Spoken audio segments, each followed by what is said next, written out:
Gracia y paz en Cristo Jesús, hermanos y hermanas. ¿Cómo está el pueblo del Señor?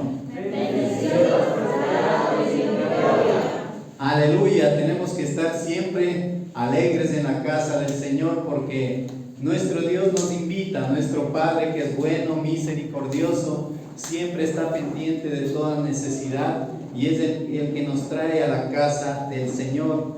Hoy que vamos a tener comunión, vamos a hablar el tema ante la mesa del Señor. La Santa Cena, llamada también Eucaristía o comunión, se celebra como un memorial de la obra redentora hecha por Jesucristo en la cruz al derramar su sangre preciosa como expiación por nuestros pecados. Y esto lo hizo el Señor para que no seamos condenados en el infierno, sino que porque por medio de su muerte sustituta nosotros podamos alcanzar perdón, restauración y vida eterna. Lucas capítulo 22, 19 dice: y tomó el pan y dio gracias y lo partió y les dio diciendo: esto es mi cuerpo que por vosotros es dado, haced esto en memoria de mí. ¿Y por qué nos manda el Señor a recordar? Usted se ha puesto a pensar en eso. Es que para que como pueblo del Señor no seamos ingratos con Él, porque podemos olvidarnos de los favores, de las misericordias del Señor y hacernos los desentendidos. Y a veces pensamos como seres humanos que Dios está obligado solamente a bendecirnos y a recibir las oraciones de pedidos que nosotros le hacemos constantemente. Y Él no es solamente el proveedor. Recuerde que Él es el Rey de toda la creación. Tenemos que nosotros verlo como un tierno y bondadoso Padre que nos ama y se preocupa por nuestro bienestar.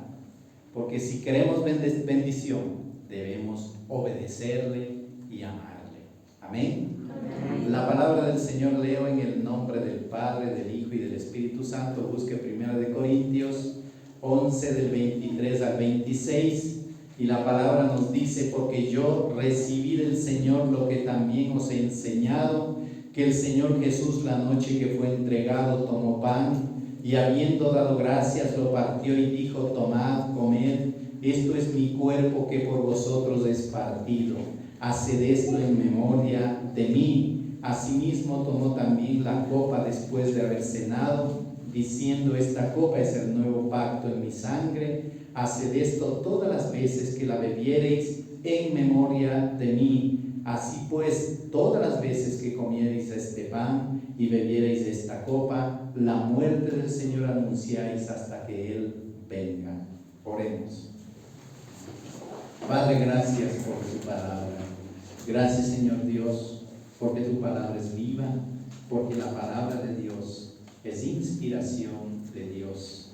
Y gracias porque dice tu palabra que toda la escritura es inspirada por Dios.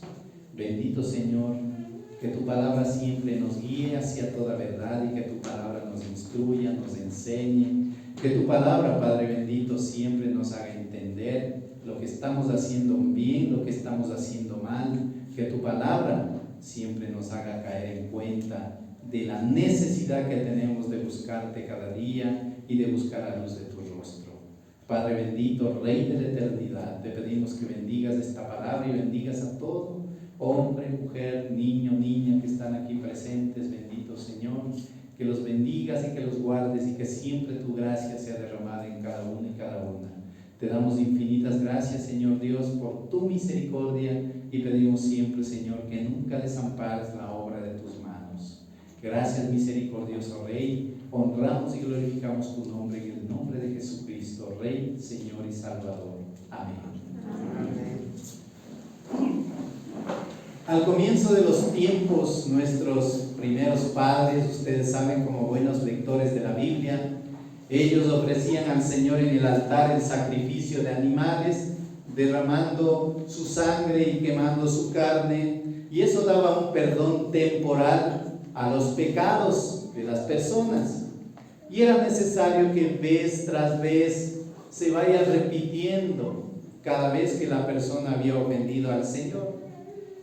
Pero Dios, en su infinita misericordia, viendo que esto no era suficiente, mandó a su propio Hijo a este mundo para vivir como ser humano y lo mandó para que Él pueda en un momento determinado ser el sacrificio único, definitivo y eterno para una redención eterna. Por eso dice Juan 3:16, de ese viejo versículo que usted tanto ama, porque de tal manera que amó Dios al mundo que ha dado a su Hijo unigénito. ¿Para qué? Para que todo aquel que en Él cree no se pierda, mas tenga vida eterna. Jesucristo murió en la cruz como propiciación por nuestros pecados, para que alcancemos eterna salvación. ¿Qué es la propiciación? Usted se ha puesto a pensar en esta palabra media rara. Propiciación es el medio por el cual nos congraciamos con Dios. Y Jesucristo fue ese medio para congraciarnos nosotros con Dios. Y la Santa Cena por eso es un memorial. El memorial de ese sacrificio lo recordamos nosotros cuando Cristo entregó su cuerpo y su sangre. Por eso en la comunión hay que saber discernir, hermanos y hermanas. O sea, entender, apreciar lo que Jesús hizo a favor de nosotros. Mientras comemos el pan, comemos nosotros de ese amor eterno de nuestro Dios. Estamos alimentándonos de Él, porque en realidad miren cuánto amor nos ha tenido el Señor. Y Él dice en Juan 6:54-55, el que come mi carne y bebe mi sangre tiene vida eterna, y yo le resucitaré en el día postrero, porque mi carne es verdadera comida y mi sangre es verdadera bebida. Jesucristo valora también el derramamiento de su sangre preciosa. Dice, el que beba de ella tiene vida eterna. Los cristianos, al tomar el fruto de la vid consagrado durante la cena del Señor, bebemos de la vida de Cristo, haciéndonos conscientes de alimentarnos con esa vitalidad de la sangre del Señor y a la vez purificándonos de toda maldad, porque esa sangre preciosa la derramó por amor a nosotros. El pan y el vino son elementos esenciales en el culto cristiano. Y ustedes que han leído la Biblia y que les encanta, ¿verdad? A ver, ¿a cuántos les gusta leer la Biblia? Amén. A la mitad por lo menos. Miren, tiene que gustarle, hermano, leer la palabra del Señor. Y el pan y el vino fueron usados en el Antiguo Testamento. Pero ¿cómo? Usted está mal, ¿no, hermanos? Dice Génesis 14:18-19. Busquen la palabra, dice, entonces Melquisedec, rey de Salem y sacerdote del Dios Altísimo, sacó pan y vino y le bendijo diciendo, bendito sea Abraham del Dios Altísimo, creador de los cielos y de la tierra. Melquisedec, el sumo sacerdote del Dios Altísimo, sacó pan y vino para compartir con Abraham, que venía ganando una batalla, y era para bendecirlo. Y este pasaje nos dice a nosotros que también en la antigüedad se usaba el vino, el pan, como elementos de comunión impartidos por un sacerdote. Y ambos elementos son símbolos de alianza y de paz. Por eso la cena del Señor es parte de la adoración cristiana. No es rito, no es ceremonia, no es participar sin saber lo que significa, porque nuestra verdadera adoración no es solo venir a cantarle y volvernos a la casa contentos, sino que debemos hacer todo de corazón, o sea, no mecánicamente. No hay que venir por venir a la casa del Señor, hay que venir para entregar nuestro corazón, para abrir nuestro corazón. ¿Para qué? Para cambiar nuestro corazón, para ser transformados, para ser renovados, para que seamos esas nuevas criaturas que el Señor verdaderamente quiere de cada uno de nosotros. Por eso debemos poner de parte siempre, mis hermanos y hermanas. ¿Por qué? Dice la palabra en Juan 4:24, Dios es espíritu y los que le adoran, ¿cómo deben adorarle? En espíritu y en verdad. Es necesario que le adoren, dice la palabra del Señor. Por eso el significado de la cena del Señor que hoy día vamos a tener es una conmemoración de la muerte de Jesucristo. Por eso lo llamamos memorial, y ya lo hemos leído en 1 Corintios 11, del 23 al 25, cuando Pablo dice que lo que él recibió les estaba enseñando también a los hermanos. Y ahí está ese mandamiento de comer y beber en memoria de Jesucristo. Por eso nosotros no creemos en la transubstanciación como lo cree la iglesia tradicional, que en ese momento literalmente se convierte el pan en el cuerpo de Cristo y el vino en la sangre de Cristo. Nosotros siempre creemos en la consubstanciación. Es solamente un recordatorio de lo que Jesucristo hizo por nosotros. Pero debemos ahí concentrarnos nosotros, cuando estamos recordando esto, en lo que Jesús tuvo que padecer. Imagínense el sufrimiento emocional del Señor. En el huerto de Getsemaní, Él estaba ahí, imagínense, en una tensión psicológica tremenda, hermanos y hermanas. Dice en Lucas 22, 40 al 44, abra su Biblia, cuando llegó a aquel lugar les dijo: orad para que no entréis en tentación. Él se apartó de ellos a la distancia de un tiro de piedra y puesto de rodillas oró diciendo: Padre, si quieres pasa de mí esta copa, pero no se haga mi voluntad sino la tuya.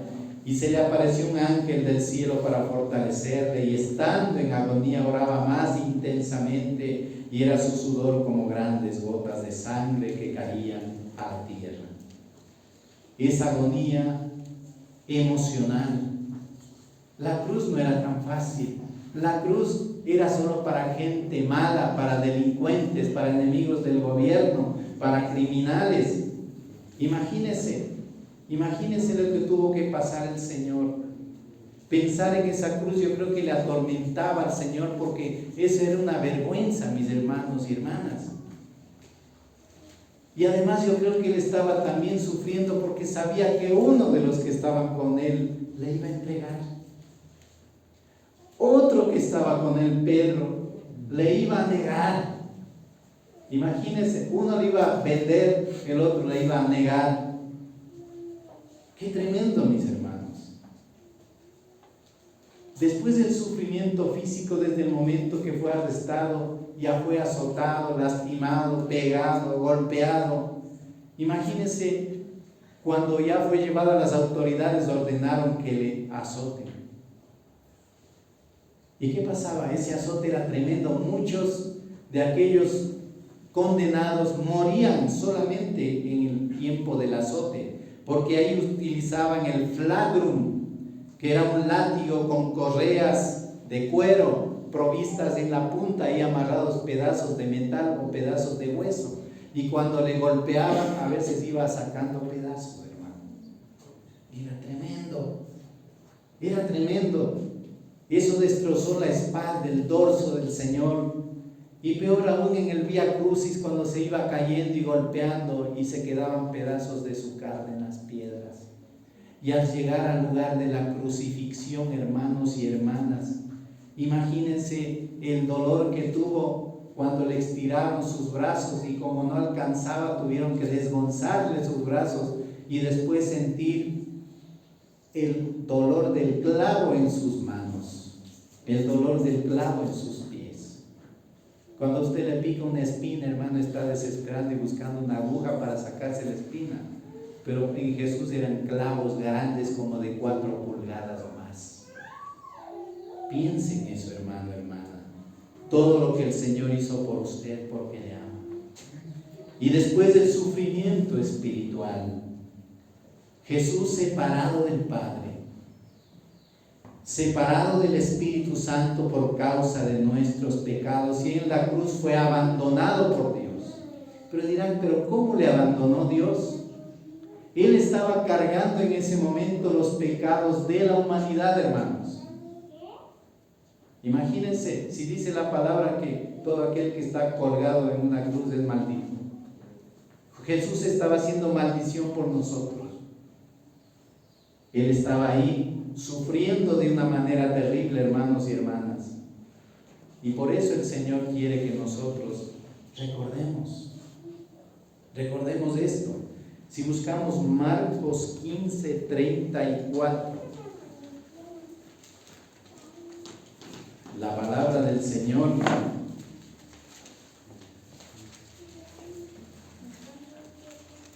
nos dice: y a la hora novena Jesús clamó a gran voz diciendo: Eloí, Eloí, lama sabactani, que traducido es: Dios mío, ¿por qué me has desamparado?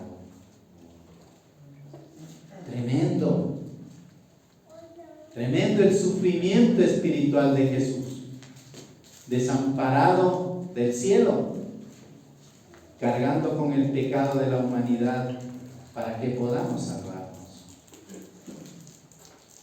Por eso dice 1 Corintios 11:26: así pues, todas las veces que comiereis de este pan y bebiereis de esta copa, la muerte del Señor anunciáis hasta que Él venga.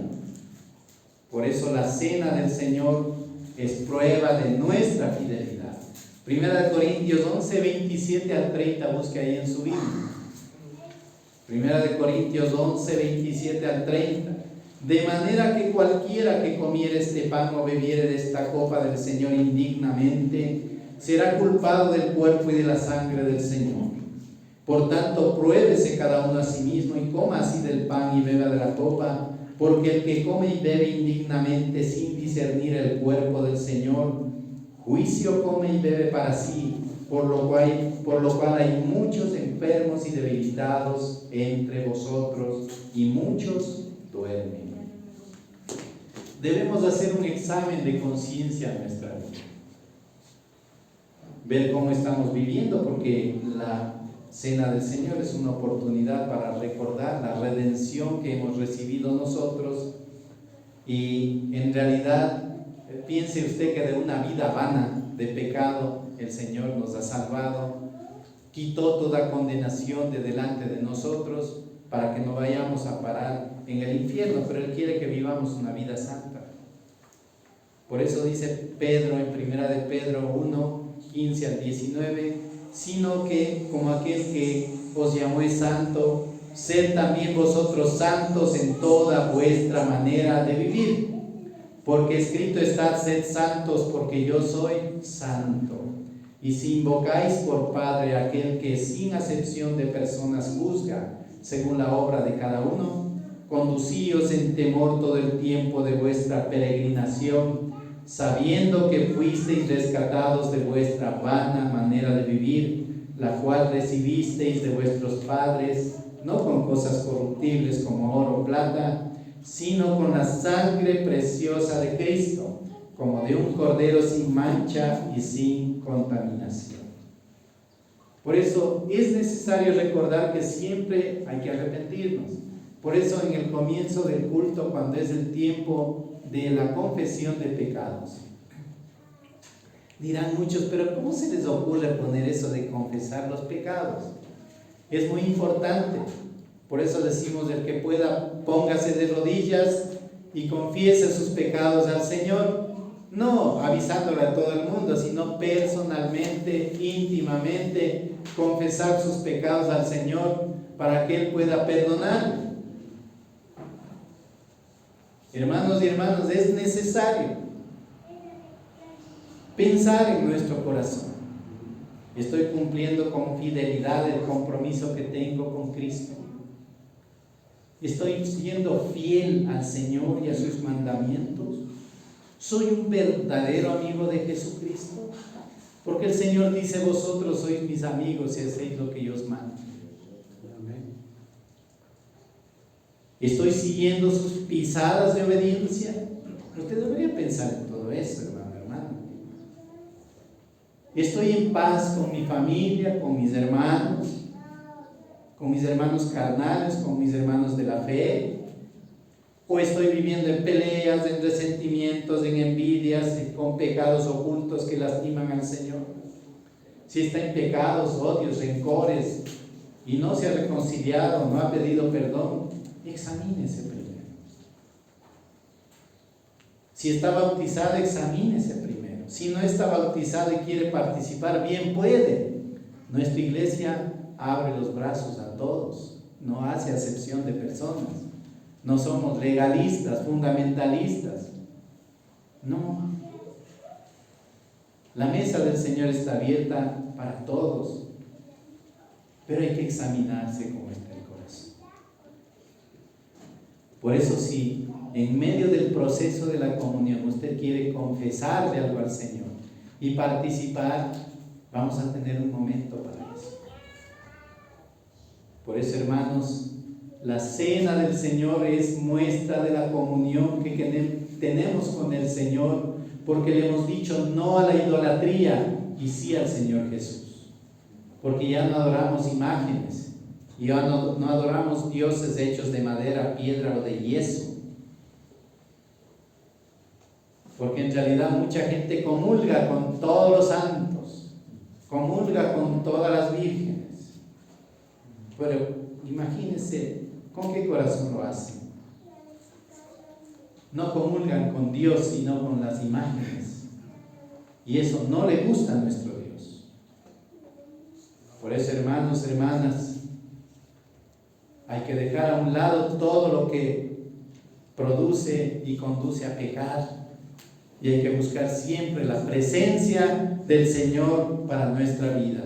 Hay que dejar a un lado inmoralidades, herejías y todo lo que se opone a la voluntad de nuestro Dios.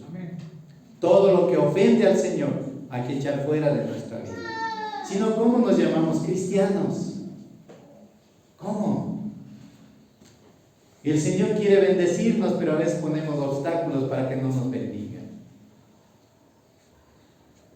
Por eso, ¿cómo nos acercamos para tener comunión con el Señor? Con solemnidad, con reverencia, con amor. Hay que hacerse ese autoexamen, tener conocimiento de lo que se trata. Estamos recordando que Cristo murió por nosotros en la cruz, derramó su sangre preciosa y entregó su cuerpo, su vida por nosotros. Por eso, hermanos, hermanas, si algo hizo y se arrepiente sinceramente, la sangre de Cristo lo limpia. Pero si no se arrepiente, pues está haciendo burla del Señor. Por último, hermanos y hermanas, recuerde que Cristo tomó la cena con sus discípulos en la intimidad, en el aposento alto, pero uno de ellos tomó la cena indignamente. ¿Se acuerda usted de Judas? Judas, él, en el momento en que el Señor le compartió los elementos, él salió para vender a su maestro porque ya había confabulado con el enemigo. Imagínese, acabó con su vida espiritual por la ambición del dinero. Acabó con esa oportunidad que Dios le daba de salvarse eternamente. Y después el cargo de conciencia le llevó a suicidarse. Peor todavía. Por eso, hermanos, el Señor nos ama con amor eterno. Quiere que seamos obedientes, que hagamos las cosas con sensatez, que tengamos madurez espiritual, que nos proveemos a nosotros mismos y que seamos fieles al Señor. Dios nos ama, quiere hacer grandes cosas en nuestras vidas, pero no seamos un obstáculo para que Él obre con poder. Quiere bendición para su negocio, sea fiel a Dios. Quiere bendición en su trabajo, en su familia, sea fiel al Señor. Obedezca la palabra de Dios y el Señor le honrará. Amén. Amén. El Señor nos bendiga.